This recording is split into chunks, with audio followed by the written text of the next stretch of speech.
하나님의 말씀 봅시다. 하나님의 말씀은 요한계시록 3장을 보도록 하겠습니다. 사대 교회의 사자에게 편지하라. 하나님의 일곱 영과 일곱 별을 가지신 이가 이르시되 내가 내 행위를 아노니 내가 살았다 하는 이름을 가졌으나 죽은 자로다. 너는 일깨어 그 남은 바 죽게 된 것을 굳건하게 하라. 내 하나님 앞에 내 행위에 온전한 것을 찾지 못하였노니 그러므로 내가 어떻게 받았으며 어떻게 들었는지 생각하고 지켜 회개하라. 만일 일깨지 아니하면 내가 도둑같이 이르리니 어느 때에 내가 이르는지 내가 알지 못하리라. 그러나 사대에 그 옷을 더럽히지 아니한 자 몇 명이 내게 있어 흰옷을 입고 나와 함께 다니리니 그들은 합당한 자인 용고라. 이기는 자는 이와 같이 흰옷을 입을 것이요 내가 그 이름을 생명책에서 결코 지우지 아니하고 그 이름을 내 아버지 앞과 그의 천사들 앞에서 시인하리라. 귀 있는 자는 성령이 교회들에게 하시는 말씀을 들을지어다. 아멘. 귀 있는 자는 성령이 하시는 말씀을 들을지어다. 교회는 들을지어다. 이렇게 말씀을 합니다. 잘 들으셔야 된다. 그런 얘기입니다. 듣지 아니하면은 아무런 유익이 없는 그런 것이죠. 그래서 여러분들이 하나님의 말씀을 잘 들을 수 있는 귀한 시간 되시기를 소망을 드립니다. 이 두아디리아에서 한 50km 정도 떨어졌어요. 그래서 여기서 강주 정도가 아마 50km 정도 이렇게 떨어져 있는데, 50km 정도면은 요즘 같은 경우에는 뭐 1시간 이내에 갈 수 있는 거리라고 할 수 있지만은 예전 같으면은 굉장히 먼 거리죠. 50km면은 몇 시간이 될지 몇 날이 될지는 잘 모르겠지만은 여하튼 그렇게 걸어서 가는 그런 길목이기도 합니다. 근데 이 사대는 소아시아 지방에서 가장 오래된 그런 도시로 양모 또 염색, 양모나 염색이 그때 당시에는 굉장히 히트를 쳤는 것 같아요. 루디아라는 여인도 염색 공장을 했었던 여인이어서 돈이 꽤 많았던 분이고, 그런데 이 사람이 그 옷을 입는다는 게 굉장히 중요하잖아요. 의식주라 그래요. 의식주. 제일 먼저 옷이 중요한 거야. 의식주. 우리가 옷 입는 것, 그리고 먹는 것, 그리고 잠자는 곳, 이렇게 세 가지로 구분하는데 제일 먼저 나온 게 의식이니까 옷. 우리가 옷을 입고 사는 것이죠.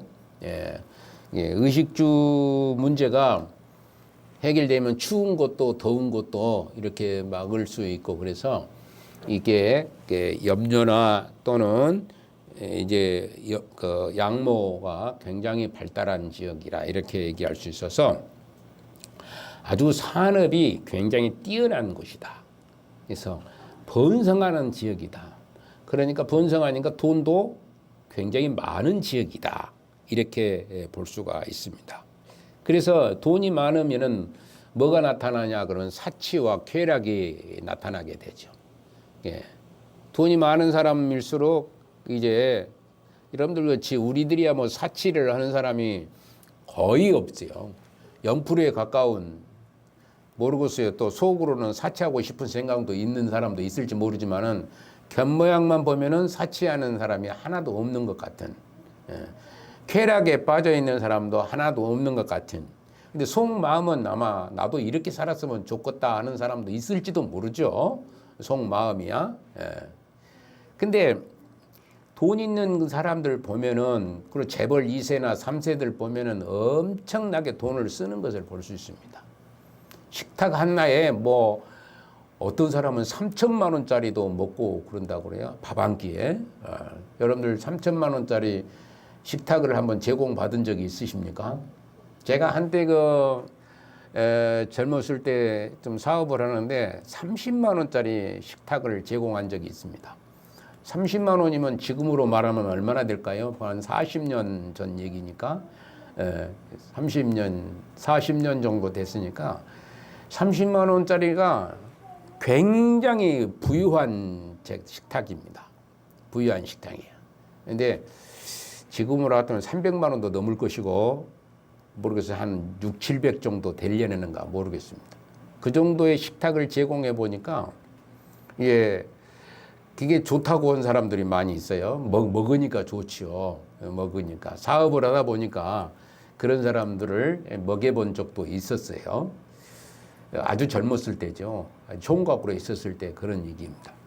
근데 이렇게 사치와 쾌락에 판을 치는 도시가 바로 이 사대라는 지역입니다. 돈이 많으니까 사치와 쾌락에 빠져 있는 것이죠. 특히 사대는 소위 농화로 가는 이제 길이 있는데 5개의 길이 도로가 나 있어요. 그러니까 사통팔달이라고 이렇게 쫙쫙 뻗어 있는 것이다. 어디든지 다 갈 수 있는 지역이 바로 사대라는 지역이라 이렇게 생각을 해볼 수가 있습니다. 그래서 지리적 요건이 시대 사대를 세계에서 가장 번성한 상업도시로 만들기도 했다 이렇게 볼 수 있어요. 그런데 특이한 것은 이단이나 핍박이 없었다는 얘기예요. 여기에 이단이나 핍박에 관한 언급이 없어요. 그러니까 없으니까 언급을 안 했다는 얘기죠. 이단 사설이 없었고 핍박도 없었고 그런 것이 바로 사대교회인 것을 볼 수가 있습니다. 그래서인지는 모르지만은 디모데후서 3장 5절에 보면은 경건의 모양은 있으나 경건의 능력은 부인하니 이 같은 자들에게서 내가 돌아서라. 이렇게 경건의 능력은 없어요. 경건의 모양새는 있어요. 경건한 것처럼 이렇게 보이는데 능력이 없다는 것이죠. 그러면 그 사람이 경건하다는 얘기입니까? 경건하지 않다는 얘기입니까? 경건하지 않다는 얘기가 되는 것이죠. 모습은 경건한 것처럼 보이는데 속이 텅 비었다. 그런 얘기입니다. 그래서 빈 깡통이 되는 거예요. 빈 깡통. 예모는 굉장히 아름다운 것인데 속에는 텅 빈 것을 빈 깡통, 소리만 요란하다 이렇게 말할 수가 있는 것이 됩니다. 그러나 이렇게 안팎으로 유협이 없었다고 하지만은 심각한 영적으로 무감각 상태에 빠져 있는 그런 교회가 바로 사대교회라. 영적으로 무감각 상태. 별 속으로는 외모는 대단한데 속으로는 텅 비었다. 이런 얘기가 되는 것입니다. 이렇게 서서히 세상의 풍조에서 융화되어 나감으로 말미암아 사대교회의 실상은 살았으나 죽은 교회라 이렇게 얘기를 합니다. 우리 주님께서 이런 책망을 하는 것이요. 살았는 것 같은데 죽은 교회라고 책망을 하고 있는 것을 보게 됩니다.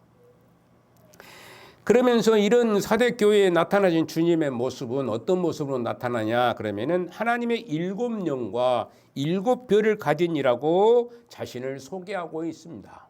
7영과 7교회를 이제 자신을 소개한 것이죠. 여기 7영이라는 말씀은 1장 4절에서도 그렇게 나옵니다. 7영 언급한 부분으로 성령 충만함을 가리켜요. 영이 7개라는 얘기가 아니라 그래서 이걸 가지고 또 문자적으로 생각하는 건 영이 막 수도 없이 많은 것으로 생각하는 경우가 있어요. 성령님이 뭐 엄청나게 많은 것으로 생각하는데 성령의 충만함을 얘기하고 있다. 이렇게 말씀을 하게 되는 것입니다. 그래서 이 성령의 충만한 교회 그리고 7교회를 향하신 7교회 사자를 붙드시고 심판하시는 분으로 나타나는 것이에요. 7교회는 뭐냐면은 교회 전체를 대표하니까 교회 전체를 심판하시겠다. 7영과 7교회를 심판하시겠다라고 말씀하시는 것을 보게 됩니다. 우리 주님은 오늘날도 당신의 교회 지도자들과 또 성도 한 분 한 분에 대해서 관심을 가지시고 이 사대교회 같은 살았다는 이름은 있지만은 실상은 죽은 교회를 향하여서 심판하시겠다라고 이제 메시지를 보내시고 있는 것을 볼 수가 있습니다. 살아있는 것 같은데 죽었다라고 얘기합니다. 여러분들은 어떻습니까? 여러분들은 살아있는 것 같은데 어떻습니까? 살아있습니까? 죽었습니까? 생각을 해보라는 얘기입니다. 그래서 그러면서 뭐냐면 내가 내 행위를 아신다라고 말씀합니다. 내가 예수님께서 내가 너희들의 행위를 지금 안다는 것이에요.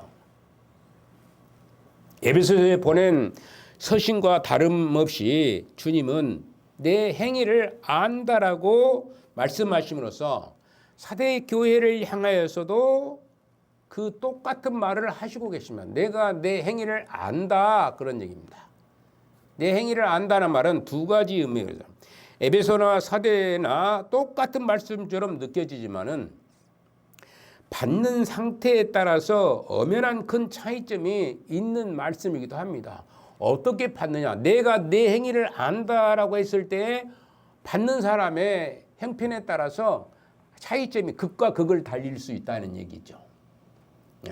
내가 너의 행위를 안다 그러면 어떤 사람은 위로를 주고 또 칭찬을 주고 하는 그런 내가 네 행위를 안다라고 했을 때는 칭찬을 아끼지 않고 위로를 주는 말씀이기도 하고 또 어떤 사람에게는 책망을 주고 경고하는 말씀이기도 하는 겁니다.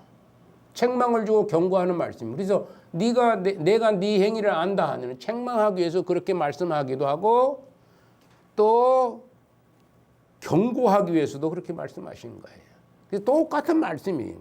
오늘 이 시간에도 여러분들에게 지금 똑같은 말씀을 하고 있죠. 제가 뭐 두 가지 말을 하지 않습니다.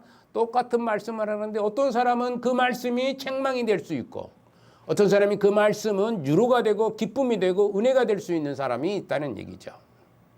교회 안에는 다양한 그 내적인 품성이 각자 다르고 행위가 다르다 보니까 이제 똑같은 생각을 가질 수가 없다는 것이죠. 은혜를 받는 사람이 있는 반면에 어떤 사람은 눈물을 흘리면서 은혜를 받는 사람도 있는데 어떤 사람은 팩 토라져 가지고 있는 사람도 있다는 것입니다. 똑같은 말씀을 하시는데 내가 내 행위를 안다고 하실 때 예수님께서 그 말씀은 바로 경고와 책망을 하시는 말씀일 수도 있고 위로와 칭찬을 하시는 말씀일 수도 있다는 것을 얘기합니다. 우리 주님은 언제나 동일하신 분이십니다. 지상교회 모두를 다 하시는 분입니다. 지상교회에 있는 많은 교회들을 다 하시는 거예요. 우리 교회처럼 아주 작은 교회는 스쳐 지나가는 그런 교회가 아닌 겁니다.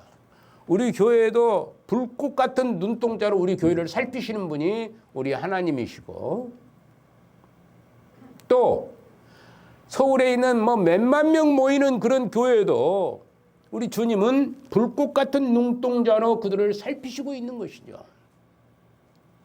그래서 우리 주님은 작은 교회가 됐든 큰 교회가 됐든 동일하게 취급을 하시고 계신 겁니다.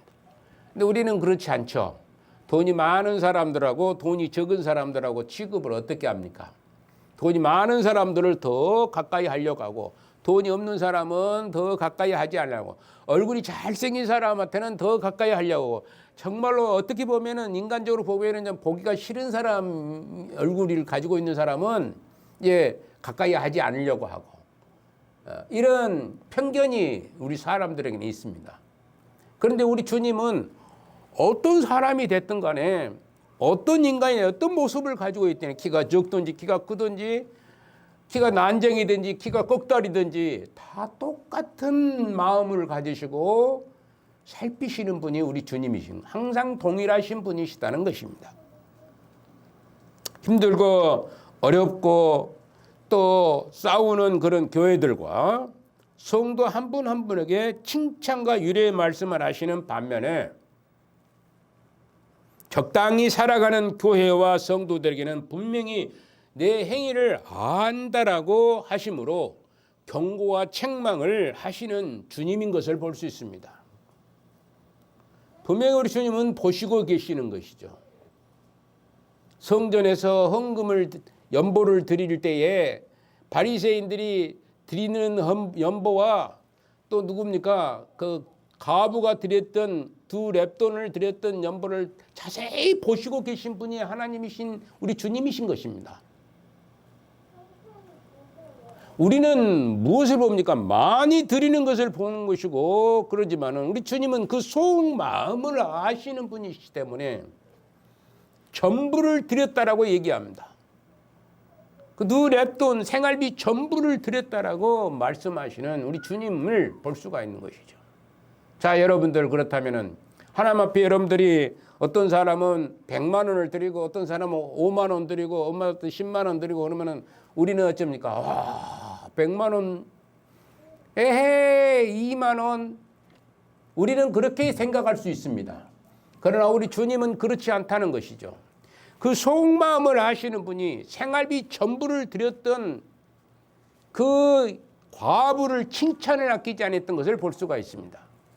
우리는 속마음을 아시는 하나님이신 그분께 모든 것을 진심을 다해서 주님을 대할 수 있는 자가 되어야 된다는 것을 말씀을 드리는 것입니다.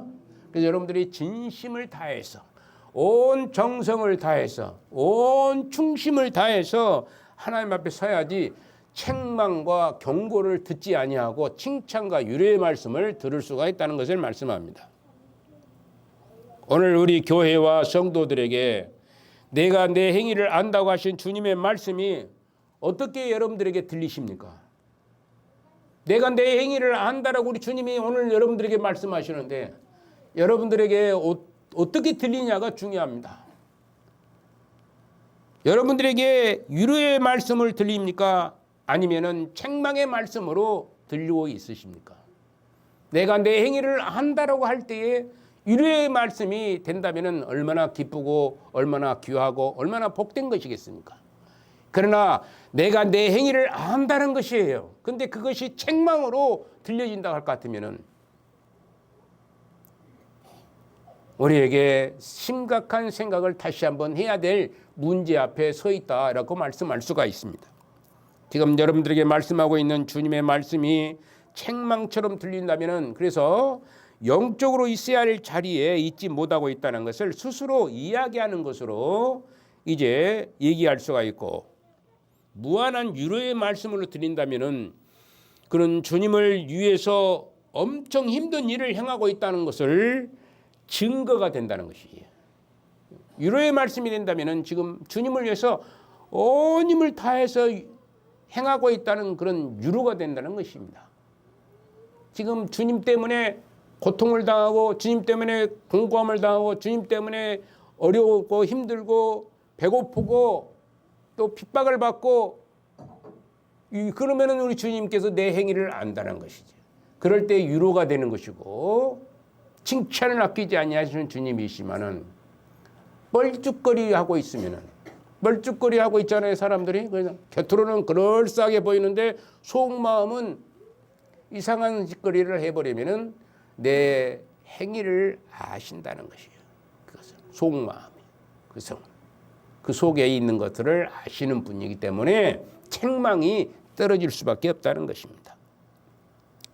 누구에게나 똑같은 말씀을 전하지만 어떤 사람은 책망을 들릴 수도 있고 어떤 사람은 위로가 되는 말씀일 수도 있을 것입니다.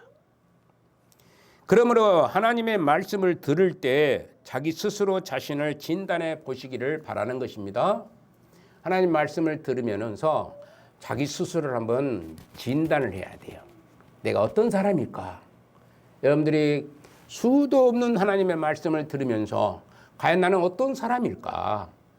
그래서 잘못된 것 같으면은 바꿔보기도 하고 또 새로운 출발을 해보기도 하고 이런 마음을 가지고 여러분들이 살아야 될 겁니다. 사람은 계기가 있어요. 어떤 계기를 통해서 변화되는 순간이 다가오게 돼 있습니다.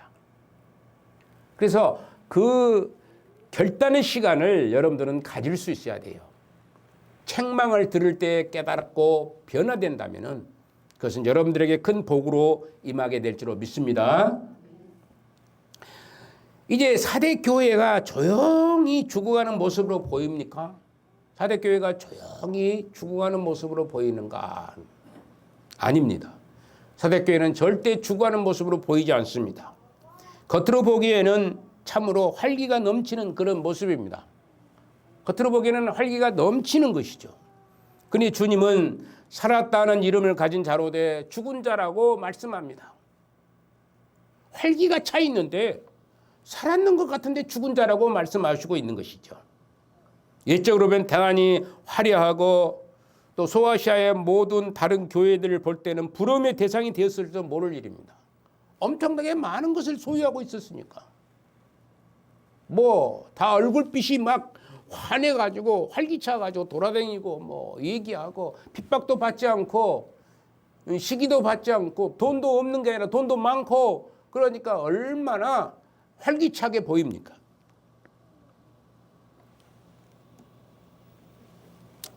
왜냐하면 살았다는 표현 속에 그것이 담겨 있어요. 살았다는 표현 속에 속이 비어 있다는 얘기를 하고 있는 것이다. 이렇게 말씀입니다. 예배가 끝나자마자 누가 먼저 나가느냐 시합을 하는 그런 교회의 질과는 다른 그런 존재였었다고 볼 수 있어요.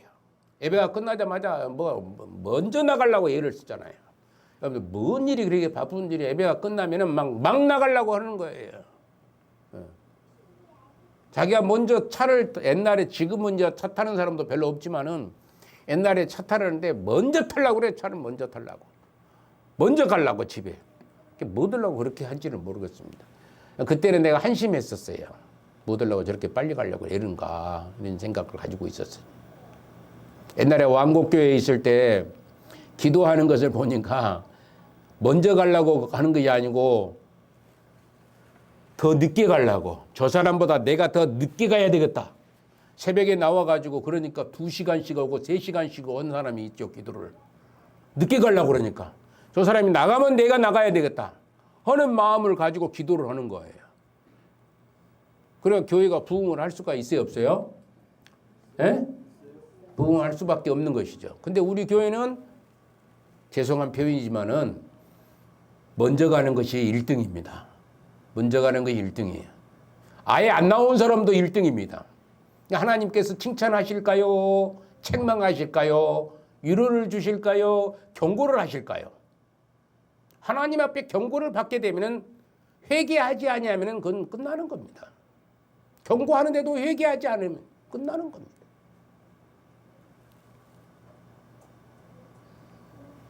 요즘 시대로 보면은 오락 프로그램도 휘황찬란하는 그런 것을 했을 것이고, 그러잖아요. 막 밴드 마스터들이 나와가지고 막 춤추고 막 그러잖아요.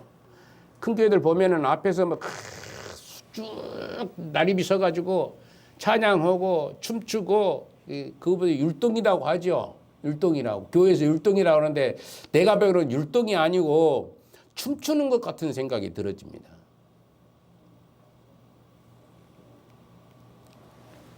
그리고 또 아마도 이제 아멘 소리나 할렐루야 소리도 굉장히 크게 들릴 수도 있을 것입니다. 숫자도 참 많아서 전하는 자도 어쩌면 참 행복한 그런 시간을 가지고 말씀을 전할 수도 있을 것입니다.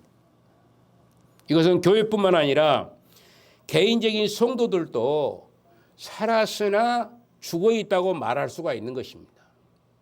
교회 전체가 그럴 수도 있겠지만은 개인이 약간 다를 수가 있어요.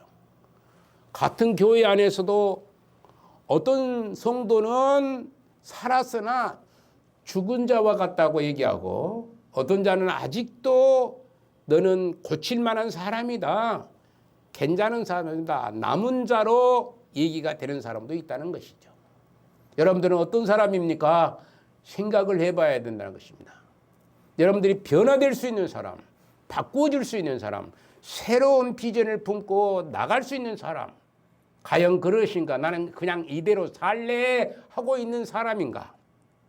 한번 생각을 해보시길 바라는 것입니다.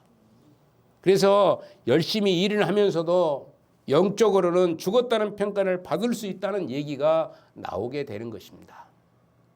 찬송가 하나 하시고